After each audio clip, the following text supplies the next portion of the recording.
Welcome. This is the Editorial Edge, and my name is Bhuvan. Okay.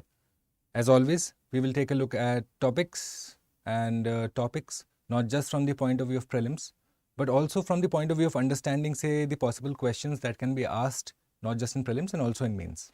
Okay. So now, most of you, in fact, I assume that all of you must be, must be aware that a lot has been going on between the government of India and Canada, right? Each have sent back their own envoys, the ambassadors of the receiving countries. Yes, they have been sent back. So what rule, what treaty governs this, What is diplomatic immunity that, say, these ambassadors or consular officers or diplomats enjoy, And what can they be waived off, firstly? Okay. What protection does it provide to them?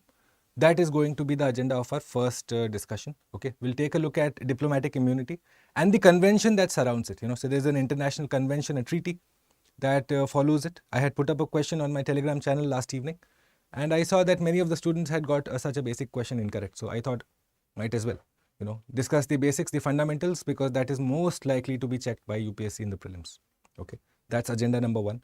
Number two, again, I had put up a question on my Telegram channel regarding, say, the level of threat that Nipa virus poses, versus how likely is it to be contagious.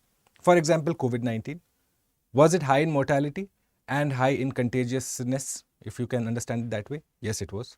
So how is Nipa virus different? We'll seek to understand that. Okay. And number three, a ceasefire has just been announced on a crisis that has been long in the discussion. Question asked this year itself in the prelims, the Nagorno-Karabakh crisis. So we'll seek to understand that also. Okay. Just because it has been asked once does not lessen the probability of that question getting asked again. And you would do well to know, especially from the, say, interview perspective also. Right? Okay. So those are our three articles that we'll take a look at. Number one, diplomatic immunity. Number two, Nipa virus. And number three, the Nagorno-Karabakh crisis. Right? Shall we get started, guys? Shall we? Bulbul, good morning. Your neighbor, good morning. Coder, welcome back. Jerin, Anjana, good morning. Good morning, all of you. Thank you for joining. Before we begin, though, so if you're watching this for the first time, well, we take a topical look. We don't study articles. We understand topics. And if you're joining me, for a repeat class, if you have been with me consistently over the last, say, 80 or 90 odd classes, may I just quickly request you, go ahead and share the class with your friends, those who will benefit out of this whole morning exercise that we do. Okay. Not just merely looking at articles, but topics. And leave me a like if you so consider. Okay, that would be of immense help to me. I've been grateful for your support and your appreciation. Right, let's get started. This is my Telegram ID, or is it my Instagram ID? Yes, it is my Instagram ID. So go ahead, scan this. I'll tell you where you can use this Instagram ID. Firstly, before I begin the class. So many of you might be, say, appearing for different sorts of examinations. Once you clear the written part, God willing, when you do, you will be expected to go for an interview. Now your application needs reviewing. Some of you write really some not so expected hobbies. Some of you do not know the art of interview cracking. Okay. And so how you have to present yourself in an interview. The finer aspects of your selection, not just say what to study, what books to study, what notes to study. That is obviously consistent. That is expected. But how should you approach this whole process? How should you prepare yourself for that final day when you'll be sitting in front of a panel and answering questions one-to-one, right? So go ahead, engage me right now, because what is it that I'm available right now, So as prelims comes much more closer, you'll find that my extra engagements with students will obviously take a backseat. Right now, I do have the bandwidth to offer you in terms of, say, personal engagement if you want me to go ahead and analyze your DAF or your interview application for other examinations, right? Or if you want to go ahead and probably convince me for a mock, we can do that too, right? So engage with me on Telegram regarding that. This is my email ID, by the way. And the PDF of this particular lecture, along with, say, questions that I upload from time to time, you will be finding all of that in this Telegram ID. All right. We are a small but very strong community. And so I suggest make use of this particular time that you have, Okay. Let's look at this question now. This I had uploaded last evening on my Telegram channel. Okay. Before we begin today's discussion, let's understand this question. Under which treaty are diplomats and ambassadors extended diplomatic immunity? Before we begin the conversation around what diplomatic immunity is, if you have ever wondered what are the different types of passports that you see. For example, considering that you're a civil service aspirant or an aspirant of a government examination, if you go ahead and apply for a passport right now, you will be given a blue passport, a general public passport that probably even I will hold, most of the people around the country will hold, right? So you are looking at what? A blue passport, right? Then there is also a white passport, a red passport, and of late a new one has come up, an orange passport, right? So blue passport for say the public, right? You and me, fine. What about the white passport? What about the red passport? What do they mean? You know, so how are they different? What are the privileges that are accorded to the holders of those passports? So now the red ones are obviously the diplomatic passports, right? Say serving IFS officers, foreign service officers, okay? Diplomats, ambassadors, they are given that privilege, you know. So this is extended for diplomats. Whereas if you are a senior IAS officer headed on official duty to attend a meeting somewhere in the globe, then you will be given a white passport, okay? So that is for senior government officials, right? And the orange passport is for those individuals who do not have a permanent address, have not studied past, say, class 10th, you know, the ECR category. So these are the 4 types of passports that you normally find are, say, extended to, again, a privilege that is extended to, by the way, you know. It's not your right to hold a passport. The state may go ahead and say, आपको वंचित रख सकता है. It can keep you away from that particular right based on, say, certain categories. You know, if you have a very dubious background or a criminal background, yes, or if you have a lookout notice against you, yeah, if you're wanted on the Interpol list, I don't think you'll be given a blue passport, right? So please understand it. Firstly, passport is a privilege that is given by the state to you. Now that privilege has varying levels. You have certain privileges which come under the blue passport, that you are certified as a citizen of India. Whereas the privileges accorded to the holders of the red passport are the most extensive, yes, and they are given something called the diplomatic immunity. So what is diplomatic immunity? The privileges that are given by the host state, you know, to an ambassador or say a diplomat of a foreign country. Now what are the privileges? We'll be looking at them, but this is to be understood first, okay? Pranjul, good morning, welcome. Today we'll be looking at a topic, Pranjul, that is important. Why? I'll tell you. The mains will ask you this. They are not going to ask you, say, what happened, what was the course of development, who threw whose ambassador out first. That is not expected. That is 9 p.m. news. That is not expected of a civil service aspirant. You are expected to know the topic behind this, okay? So let's get to it. So what you find is that the Vienna Convention, okay, the Vienna Convention on, say, diplomatic transactions, on international diplomacy, that governs this whole process of how and what kind of privileges do you accord to the Rajdut of another country, okay? The Geneva Convention is for those privileges or, say, those rights that are guaranteed when it is wartime, you know. So if regardless of whether you are a soldier, a combatant or a non-combatant, you know, whether you are just, say, a representative of Red Cross who's working on the field in a war zone, you are all given certain rights that have to be compulsorily protected under the Geneva Convention. Now, when you go back in history and if you look at it, say, during the Kargil War, yes, during the Kargil War, one major of the Indian Army was martyred when he went out on recce and to ascertain the level of intrusion that has come in from the Pakistan side. And then after that, he was captured by the Pakistani forces, and the rights that he was guaranteed to have been protected. Now that he was a prisoner of war, he has certain rights. But you found that Pakistan, in gross violation of Geneva Convention, went ahead and tortured him, maimed him, eventually giving, leading to his death, you know, his martyrdom, right? So this is what you have to understand as Geneva Convention is for those rights that are, say, given during wartime or during, say, enemy action, right? Berne Convention and Treaty of Versailles, you will go ahead and take a look at it, right? Let's go forward now. Let's understand the history of diplomatic immunity then.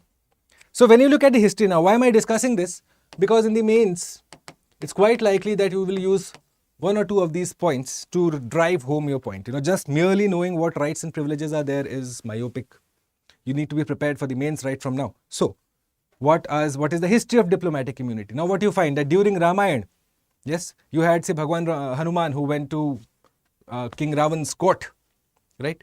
And in the ensuing dialogue that followed, well, it was suggested that Hanuman be captured, yes, that he had, say, offended the highness of King Ravan. But then it came down to King Vibhishan, who said, you know what, he is an envoy. He is an envoy of Bhagwan Ram, which is why you cannot go ahead and harm him. And so that is probably the first understanding of, say, diplomatic immunity that a student can hold, right? Come from there, come from the mythology, come to normal times, today's 2023, right? So this is your first example, evidence one of, say, diplomatic immunity. Thereafter, you look at the Roman envoy, right? When he was in the city of Tarentum, well, again, an argument followed with the host country. And what you found was that he was grossly disrespected. He was urinated upon. So much so that it became a cause of war later.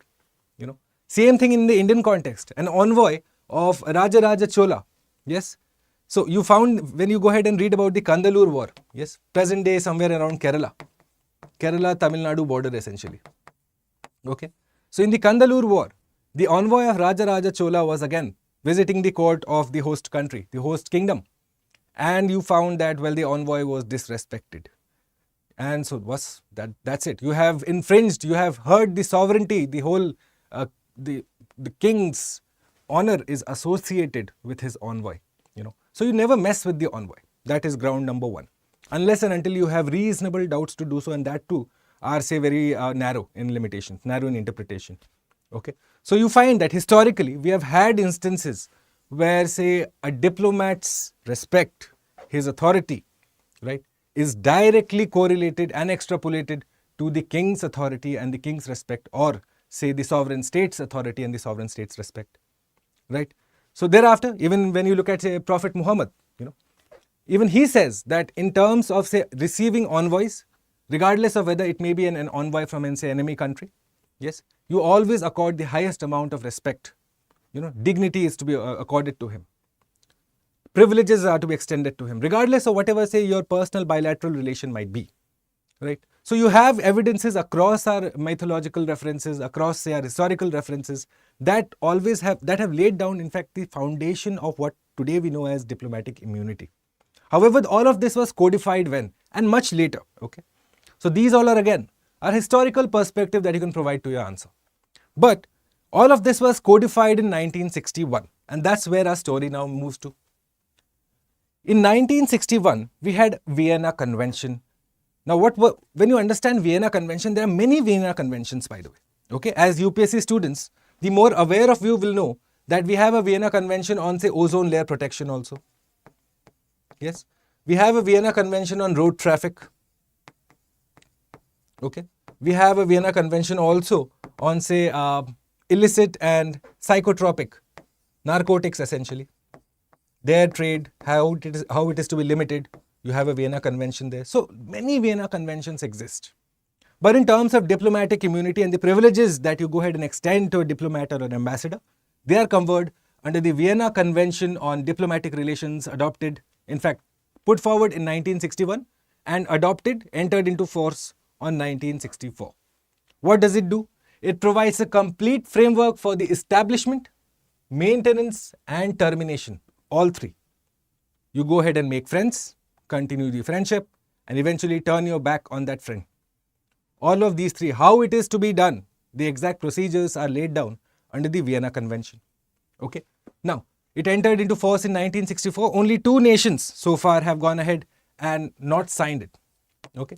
Palau and South Sudan haven't accorded their, say, agreement to this.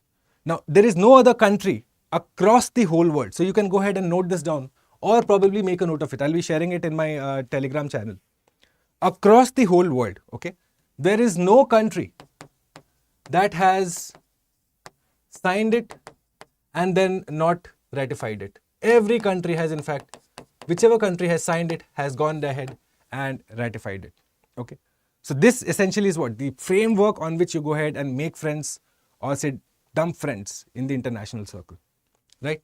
Now, it codifies the long-standing custom of diplomatic immunity. Yes? Where they are granted privileges that enable diplomats to perform their functions. Now, you are in a foreign country after all, right? And that you need to maintain communications with your parent country. Yes, an Indian diplomat posted in, say, Islamabad will need to have secured communication, a hotline if you understand it that sort, with his ministry here in New Delhi. That hotline or that secured communication has to be independent of, say, Pakistani regulation. You can't have someone listening to what the Indian diplomat is saying from, say, there to New Delhi. So many of those are part of what the Vienna Convention says. Okay, so let's look at the privileges now, the summary of provisions that I have. Now, first one is obviously of our interest today. Yes, the host nation at any time and for any reason, you see, any time, any reason, you can declare a person or a particular member of the staff to be persona non grata, which means he is no more welcome, right? Anytime, any reason, you need not provide any reason. If you just say that X individual from your, premises is persona non grata in my country, he is given, say, 5 to 7 days to leave the country, after which he will lose diplomatic immunity. And thereafter, my law enforcement or my due process shall apply on him. Get out while you can. That is the primary message, right? So this again has been displayed recently when Canada went ahead, and for reasons best known to them, when you look at the language that the Prime Minister of Canada uses, credible allegations, that's an oxymoron. Okay, that's an oxymoron right there. Nevertheless, so what you find is that Canada goes ahead, declares the Indian ambassador, the Indian diplomatic staff out there persona non grata, asked to leave Canada. India follows suit, throws out someone from here. So this is what? Governed under the Vienna Convention. What else is there? Let's see. The premises of a diplomatic mission, premiers, etc., they are inviolable. They cannot be, you cannot go ahead. If you have seen these movies, all of these Hollywood movies, yes, where if you had a movie recently where the ambassador of US in Libya, yes, you had, say, individuals came up and say, entered the premises. So you will always find that firstly, the premises of a foreign mission, yes, will be protected 24/7 by the host country. And at the same time, no law enforcement agency or representative of the host country may enter the premises of the foreign mission without permission from the head of the mission, right? So that is it. It's considered their sovereign territory, if you can understand it that way. That even though that particular mission, that, say, quarters, the house, all of that stands on your land, but is considered not as part of your land. That, right? It is their prerogative, it is their area. Similarly, all these documents that those particular premises might hold, the sole custody of that lies with the country, right? Which is why in movies you will see, whenever someone enters these, say, diplomatic houses or the premises, you always have the staff first go ahead and burn the documents. Firstly, why? They contain state secrets. And at the same time, you need to protect your own sovereignty. They are sovereign documents, and thus they need to be protected before they fall into the wrong hands, right? So that is also covered under the Vienna Convention, right? The archives and documents are inviolable, which is why you find that free communication is necessary, which is why you find that, say, diplomatic bags, diplomatic couriers in, say, airport are never frisked, never checked. You will not have the CISF staff go ahead and scan it under the baggage scanner. That's not allowed. Why? It's a diplomatic bag. The contents of that bag are of no interest to anyone else except the parent ambassador, the parent country. Recently, you had a case during the G20 summit in New Delhi where a Chinese individual came up with huge bags. You must have read articles about it. Yes, Delhi police lost its head. What is this? What are these 2 bags here doing here? Now, you could not go ahead and scan them. If you have read the newspaper reports, they could not verify what was inside the bag. Why? Because that bag is considered a sovereign or representative, a sovereign artifact of the particular country. That it is their prerogative, which is why you find that eventually, after, say, immense pressure from the Delhi police and the other agencies involved, those 2 bags were eventually ferried away to the Chinese embassy. No one up until now knows what were inside those bags. Why? Diplomatic immunity, diplomatic communication, courier. You cannot go ahead and say check it at all. Correct? Your neighbor, yes, you're hinting at the right things. Let's see. Diplomats must not be liable for any form of arrest or detention. Okay? None at all. They cannot be arrested for even civil cases and for criminal cases when they are discharging their duty. However, in, say, off hours, if they go ahead and conduct a criminal case, then there are provisions in which they may be prosecuted. right? But in terms of, say, if you go ahead and say bang your car against a diplomatic car out here, New Delhi, Chanakyapuri area has many of those cars. Even by mistake, if you go ahead and touch, you will find that the police will probably most likely catch you, even though it may not be your fault, right? Why? Because the car enjoys diplomatic immunity. The driver of that, if he's of a particular level in the staff, the hierarchy of that particular ambassadorship, that particular organization, yeah, they are going to get away. It's going to be you who's going to win the docs. Why? Diplomatic immunity, right?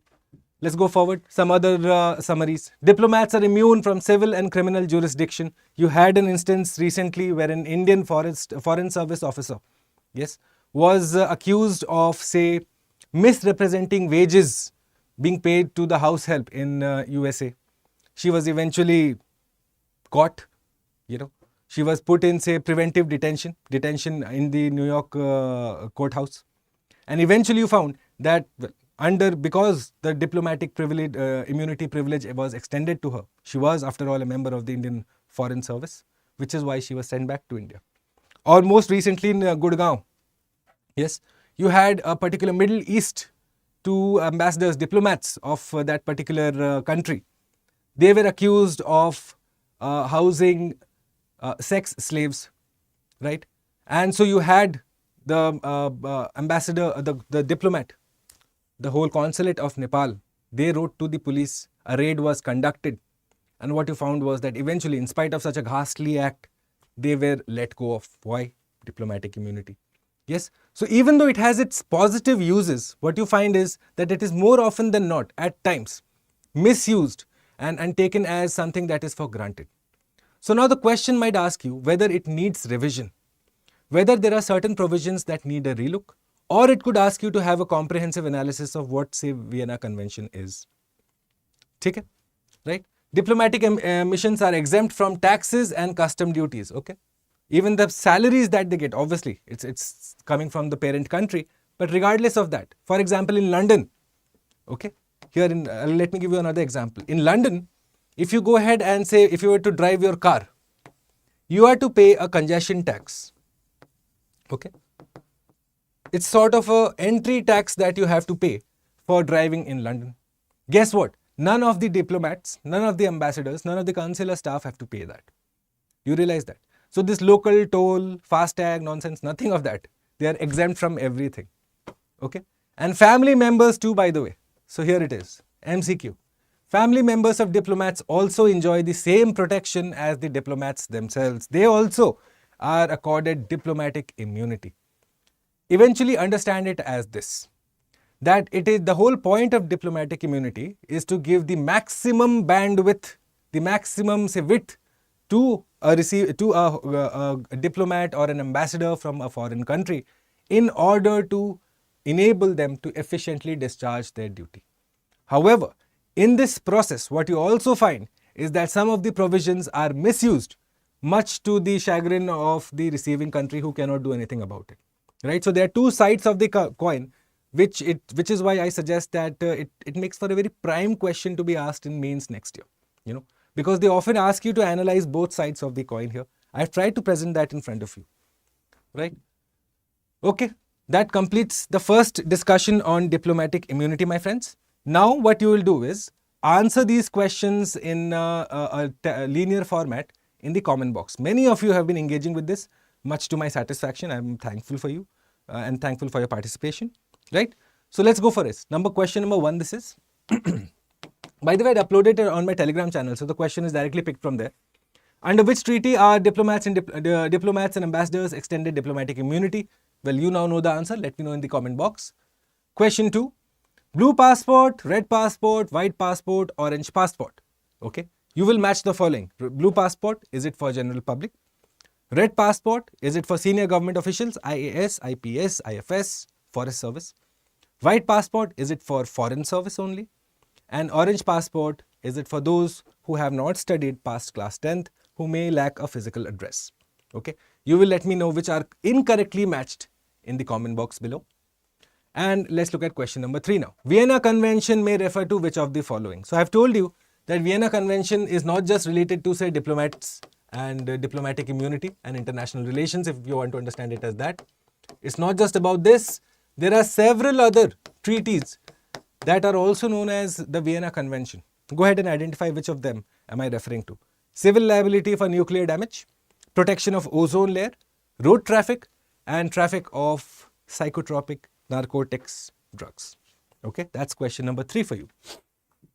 Right, that completes my first discussion. Okay, if you understood how a topic is to be studied and what exactly is to be studied, So all of you must have again read the India, Canada, everyone is going and following this news very keenly on social media.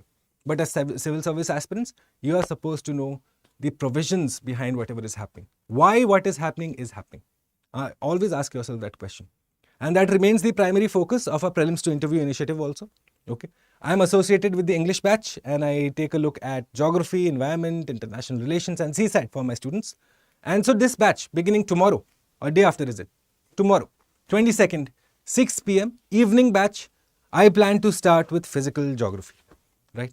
So this is again a very structured approach that we take so as to enable you to perform your best, not just in prelims and mains, but also in interviews. Eventually, the goal is to clear the examination and not just clear one part of the examination. Okay, so go ahead. You can find many testimonials on the website, or if you know someone who's already a student of this, go and engage with them. See what their feedback is. They will let you know. Don't take my word for it. Go and engage with the student community, and they will tell you what they make of the StudyIQ initiative, and say what's the process that is followed. It's not just mere reading of the books. It's understanding the concept, followed by solving of questions more importantly. That exam temperament has to be developed if you have to score, say, above 110-20 in the GS paper. Okay, and yes, 110-20. That's quite possible. People who are scoring that level do exist. So why can't you do the same, right? So, okay, that's the whole focus. Head over to studyiq.com. You'll also find the sign up link in the description box. When you are signing up, use the code BALIVE. So for any course that you sign up on studyiq.com, if you have to use this code, it essentially means that I get associated with your project. I get associated with your preparation. So if you like the way I explain, or if you think that I can be of benefit to you in your preparation to the examination, whichever say course you're signing up for, it could be a short-term course, it could be a long-term course, it could be a subject-specific course. Go ahead and use the code BALIVE, right? Okay. We'll move to the second topic now, guys. So yesterday again, another question that I had uploaded on my Telegram channel, to which I found a varied degree of response. Okay, and so I expect a very aware student to be aware of that kind of questions. So we'll seek to do that too. Let's look at it. Nipa virus first. Now it belongs to this particular virus. We have discussed this in the past. Comes from our most feared animal of late. Okay, fruit bats. And so what fruit bats are? They are a reservoir of Nipa virus. That they have a lot of this pathogenic virus within them, but it causes them no harm whatsoever. Okay, but the moment this is, say, transmitted to animals, okay, or say in particular, say, goats, or say cows, buffaloes, or directly to us humans, what you find is that the mortality rate of Nipa virus is quite high. Okay, so if you understand the characteristics of this virus first, the mortality rate of Nipa virus, yes, as you will see in the slide, is quite high. Yes, in India, in Kerala, we are looking at what? 90+% mortality rate. 91% mortality rate in Kerala. Okay, this was also detected in Bangladesh recently, where you observed a mortality rate of more than 70%. The odds of you surviving if you are infected with the Nipa virus is quite low. But the chances of you getting Nipa virus in the first place are almost negligible. So that's the primary, say, understanding of Nipa virus, guys, first. Okay. What happens if the country violates the Vienna Convention? Preetham, that's a very good question. And what I'll tell you. So appeals from the, before I go ahead and explain Nipa virus, guys, it's a very good question. And so let me just address this.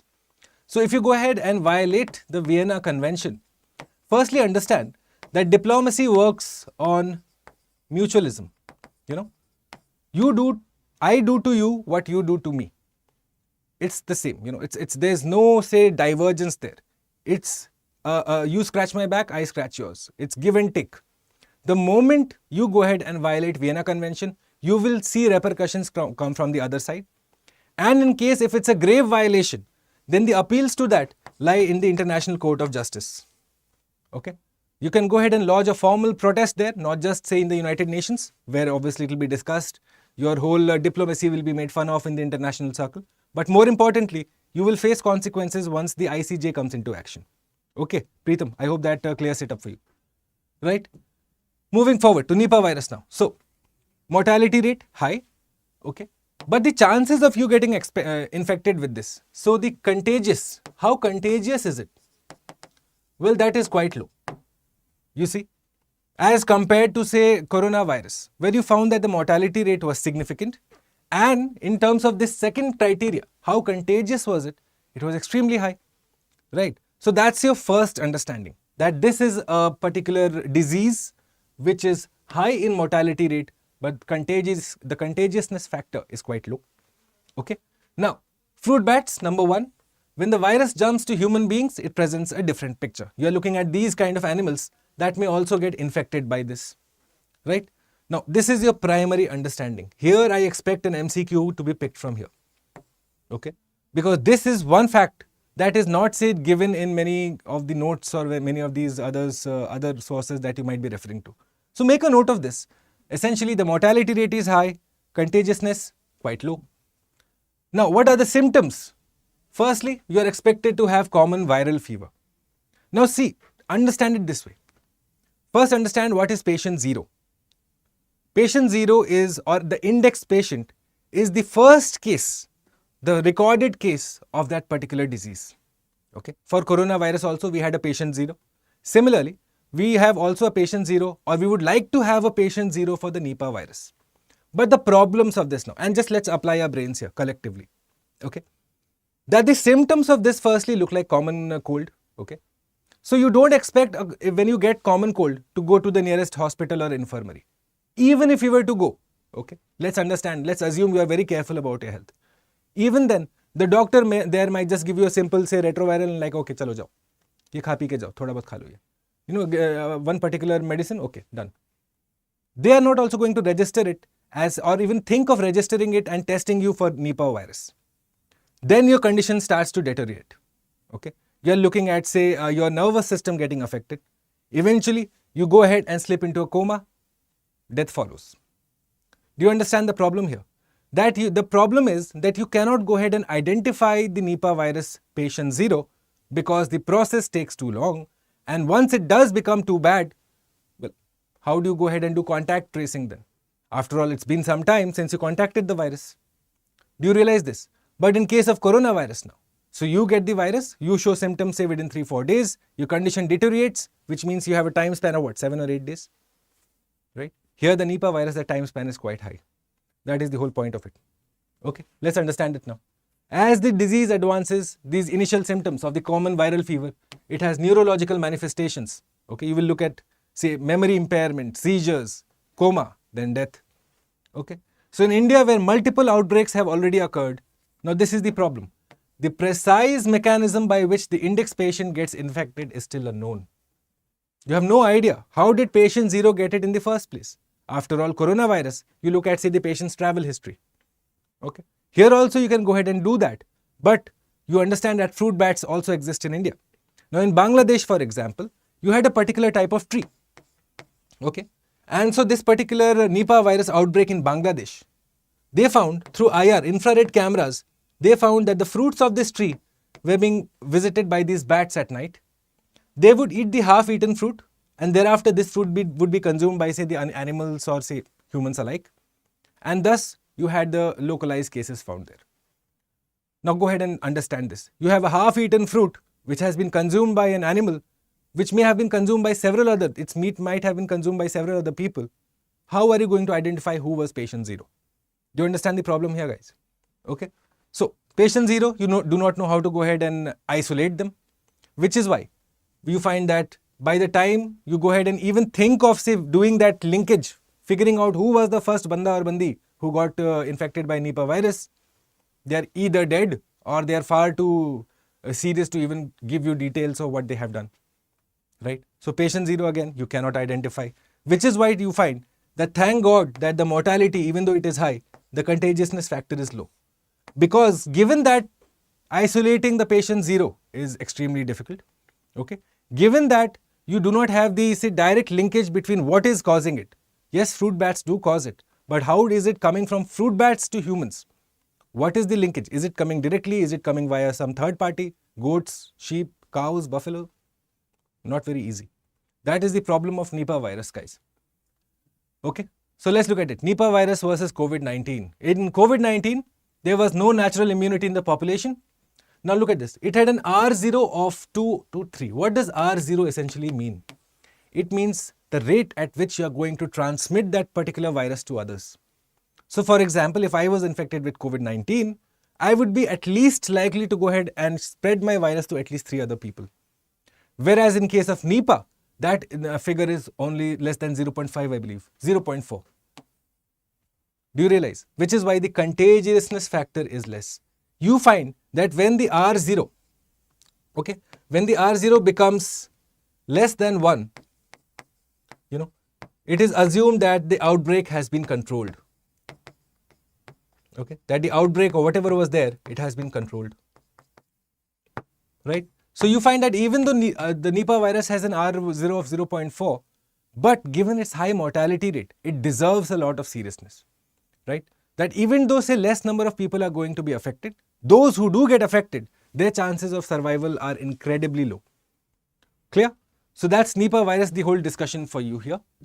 I have tried to explain it, especially the whole transmission aspect of it. Okay. Most of the other places you will find say information about what the Nipah virus is and what causes it. Okay. Truth be told, all we know about Nipah virus is that say the fruit bats cause it. Okay. They are the reservoir of that. Okay. So which of the following may be linked to bats? Bats have been in the news. Right. So which of the following diseases? You will go ahead and let me know in the comment box. This is question number 4. Option 1, Ebola virus. Option B, Hendra virus, which we discussed the last time when we discussed our Nipah virus. Okay. SARS-CoV-2 or HIV AIDS. Which of them? Now multiple are correct, multiple may be incorrect. You will let me know. Okay. And question number 5 that I have for you. Now I think this question should be easy. But you will see how questions in UPSC mirror, or say my question at least mirrors UPSC obviously. Okay. So that is the whole point. Rather than asking you just facts, I want to ask you interpretation, right? So identify the correct characteristics of the Nipah virus. I had uploaded this question on my Telegram channel yesterday, okay? Low mortality, less contagious. High mortality, less contagious. Low mortality, highly contagious. Or high mortality, highly contagious. You will let me know the answers in the comment box, right? That completes the Nipah virus discussion also, guys. And you will see how we do this topical approach. It will benefit you. Trust me, it will benefit you. And this is what I've tried to explain in these 2 videos, okay? Where we discussed, I in fact discussed along with my learned colleagues, the approach you take for individual subjects when it comes to solving GS 1, 2, 3, 4. Okay. Go ahead and take a look. The questions this year demand that you have knowledge of linkages. Yes. Unless and until you are willing to acknowledge that and work on it, you will see that you are in for a rude shock come mains 2024. Don't set yourself up for a fall, Go ahead, take a look at the approach, develop that from day one. And one way to develop that is obviously join me here. I try not to look at the facts, but at the analysis aspect of that facts. Mere regurgitation of facts will not convert your UPSC dream. I can assure you that. It's the crude truth, but it's the truth. So go ahead and engage with these 2 videos, especially the video here. This video, I've taken a look at, see the question-wise analysis. Okay, the question analysis of geography questions asked in paper 1. So how a question on food security is to be linked to climate change? Yes. Firstly, obviously, you need to know what climate change is. You need to know what food security is. But then what are the different tangents that you need to identify? As I always say, the stakeholders that you need to identify. And how do you link them? And then frame a good answer. Go ahead. This is a primer that I have provided. And yet I find that not many students have engaged with this. Let's see. Maybe someone will take my advice. Okay. The third topic that I have for you. Your neighbor. COVID will fall in. Say COVID is not high mortality. Okay. You are looking at medium mortality. Okay. Plus highly contagious. Okay. Medium mortality. There are diseases that are high, medium and low. So COVID falls under medium mortality. You're not much likely to die there. The odds of you surviving are quite significant when it comes to COVID-19. Okay, right? Let's begin with Nagorno-Karabakh, guys. Let me look at your chats. Your chats move incredibly slowly nowadays. Yes. Okay, if you understood the two topics, by the way, if you like this approach that we do, this relaxed understanding approach every morning, please go ahead and leave me a like. The like counter is looking abysmal right now. You need to provide me some motivation too. मैं आपको इतना motivation देता हूँ. Okay. Right. What is Nagorno-Karabakh or Karabakh? Firstly, landlocked mountains in South Caucasus between Black Sea and Caspian Sea. Okay. And this has been an area of contention historically also. Yes. Two countries, Armenia and Azerbaijan. Firstly, let's discuss the basics. Armenia and Azerbaijan, these are the two primary stakeholders of this whole conflict. Okay. And Armenia and Azerbaijan are fighting over this, backed by other forces. Please understand this, when two small countries fight, it is not just the two small countries fighting, it is the big powers also behind them that take it upon themselves to support these two countries. Okay. So landlocked mountains, Greater Caucasus Range, which is a natural boundary between Eastern and Western Asia. Yes. On one side. In fact, this is the range that was considered by, say, several American presidents as to be the demarcation, the line that will entrap Russian revolution and Russian thought process and not let it enter Europe. Let's see, they are still trying to stop that. Okay. So Greater Caucasus Range, a natural boundary between Eastern Europe and Western Asia. This area is also called as Artsakh. Okay. Now let's look at it. What is the issue here? So you have Nagorno-Karabakh right in the middle here. Okay. This is now claimed by both Azerbaijan and Armenia. Originally, you had the Bolsheviks that came here firstly. Okay.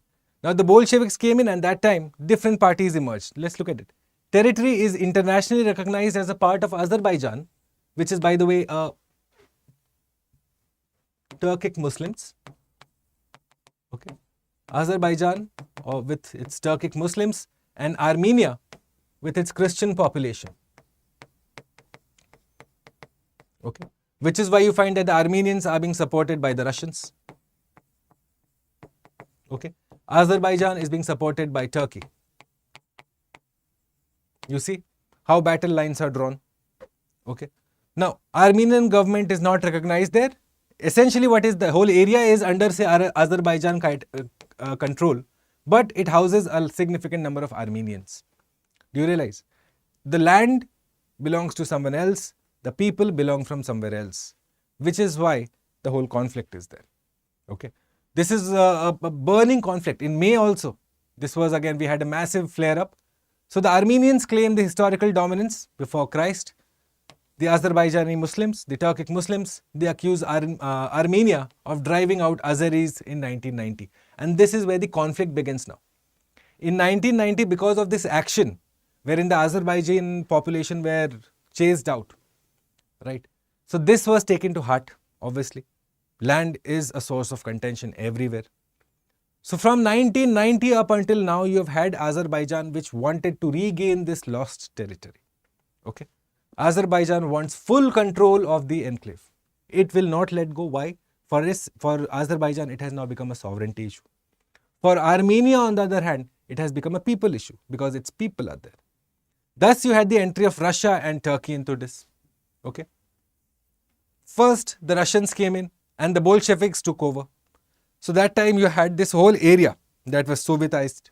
Yes. Soviet philosophy became part here. And that continues up until this date even. You have on one side the Western powers that are trying to limit Soviet influence. And on the other side you have the Soviet or now Russia that wants to go ahead and expand its influence. Say its sphere of influence as we know in, say, international politics, in international relations. Okay. So let's go forward and look at the first Nagorno-Karabakh war. Okay. In 1988, first war erupted and thus Azerbaijan, as you know, lost a major chunk, driven out. The Azeris, as they are known, they were driven out. Okay. Armenia controlled the area and thus in 1990 you had Azerbaijan declare, by the way, that there will be a day when they will take back the entire of the Nagorno-Karabakh. Okay. Azerbaijan aimed to regain lost territory from 1990 onwards. Then you had a 44-day war in 2020. Okay. Thus you had Azerbaijan, the Turkic Muslims, backed by Turkey. Okay. So Turkey plus Azerbaijan came together against Armenia and Russia. Now the evidence, how am I saying Turkey was involved? Even though you will not find, say, any boots on the ground from Turkey. You find that Turkey infrastructure, military equipments, all of that were provided to Azerbaijan in its quest to take back Nagorno-Karabakh. Okay. So the Russian entry, once again, the treaty ally of Armenia, and thus you had a ceasefire. Now this ceasefire was flimsy. Yes. Yesterday night too, for example, if in spite of the recent flare-up, again a ceasefire has been announced. But a ceasefire is it's a temporary move. It's not a permanent solution. Okay. So the whole problem again comes from what? Land, we people. Okay, the land belongs to someone else, the people belong from somewhere else. That is the whole issue here. So the 2020 Nagorno-Karabakh ceasefire agreement. Okay, Azerbaijan handed over all territories surrounding Karabakh, essentially Armenia giving up its territory, 75% of this. And even then you find that the Azerbaijan government is not very happy. Why? Full control, 100%. 75% is not good enough. Okay, Russian peacekeepers. Now what has happened is, there is a particular corridor there called the Lachin corridor. Okay, it's a key road.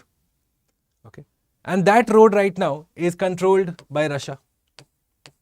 Now Russia is with Armenia in this. Turkey is with Azerbaijan. Now Russians give some sort of preference to Armenians there. That has irked the Azerbaijanis, the Azeris, right? And so you found that this ceasefire also did not hold for much long. You had skirmishes that erupted from time to time. Okay, so let's look at it. The road. Okay, so here it is, the Lachin corridor. So from the examination perspective, Lachin corridor has been in the news. Which area does it belong to? Okay, 4 quick options here for you. So in 2022, Azeri civilians posing as environmental activists set a blockade of the Lachin corridor.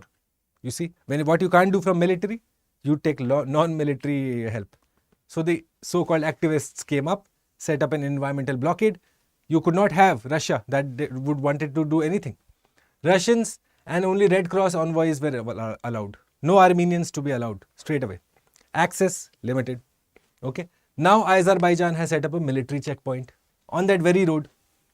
On that very road, which was being controlled by the Russians, the peacekeepers. Okay. You found on one side that the Azerbaijan government has set up a checkpoint. Anyways, they are not allowing Armenians to have access to their exclave there. Do you realize? This is the whole point. Armenia says deal violated. Azerbaijan says move to restrict illegal arms. They say that, well, this particular road is being used to ferry and smuggle arms. And thus, they need to go ahead and limit it, control it. Right? So that is the whole recent development. And now this comes to the next angle, the Nakhchivan angle. Okay? The Nakhchivan angle, look at it. Exclave of Azerbaijan in Armenia. The other way around now. Up until now, you had Armenians in Azerbaijan. Now, case study 2 is the Nakhchivan, where you have an Azerbaijani exclave in Armenia. Okay. Azerbaijan wants to build a road to cross the Armenian region. Proposed corridor was to be regulated as Lachin. The same way, a road controlled by Russia. Let's do that to have access to both the exclaves for both the governments. But with the fall of this particular, the Lachin corridor, the Nakhchivan corridor is also going to be severely affected. You can understand that. Like I told you, international relations is about give and take. If you don't give me any particular privileges and rights, why should I? Same thing here. Okay. So however, Russia's muted response plus Ukraine factor, which means Azerbaijan feels that they can go ahead and create a road in the Nakhchivan corridor, regardless of whether the Russians agree to it or not. Okay. Right. That completes the discussion for today, but not before we take a look at the questions of yesterday now. Okay. That's what we always do. Question oriented. Let's look at it now. Identify the correctly matched Central Drug Standard Control Organization, Ministry of Ayush, Food Safety Standards Authority of India, Ministry of Health and Family Welfare, Genetic Engineering Approvals Committee, Environment, Forest and Climate Change. Many of you answered this correctly, and I'm much to my happiness. Okay. B and C are the correctly matched. Okay. The parent ministry responsible for it. The Central Drug Standard Control Organization is also under Ministry of Health and Family Welfare, under the Drug Controller General of India. Okay. Next question. So we discussed biohacking in detail yesterday, by the way. Okay, if you're still unaware of what biohacking is, I suggest take a brief look at yesterday's video. It'll clear out a lot of your concepts. Okay. So number 1, transcranial direct current stimulation. Yes, that you go ahead and stimulate certain parts of your brain using mild current. Yes, this is a part of biohacking. Nootropics, which students take to increase their mental awareness, general performance in examinations. Okay, not suggested, by the way, not recommended. Number 3, nutrigenomics, absolutely. Intermittent fasting, absolutely. So all of the above are examples of biohacking. Let's look at it. Next question. Which of the above are under the ambit of TRAI, the Telecom Regulatory Authority of India? Okay, number 1, tariffs, yes. Mobile number portability, if you want to go from A to C, yes.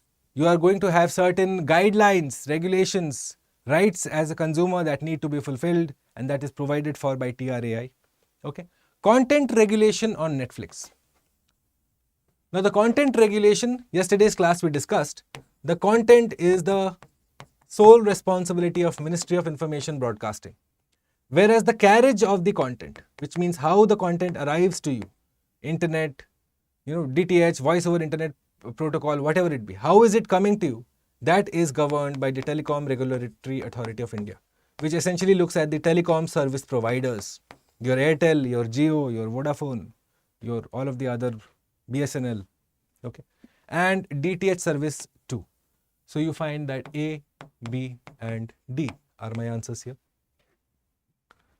Next, identify the correct statements. TRAI was established, it's a statutory body, absolutely correct. Okay, it's a statutory body, it has full-time and part-time members, and it is not outside the responsibility of TRAI, the Telecom Regulatory Dispute Settlement and Appellate Board. Okay, it is a responsibility of the TRAI. Yes, it takes a look at that too. So your correct statements here being A and B only, right? Okay, so these are my star individuals. I've always appreciated the efforts of all of these individuals.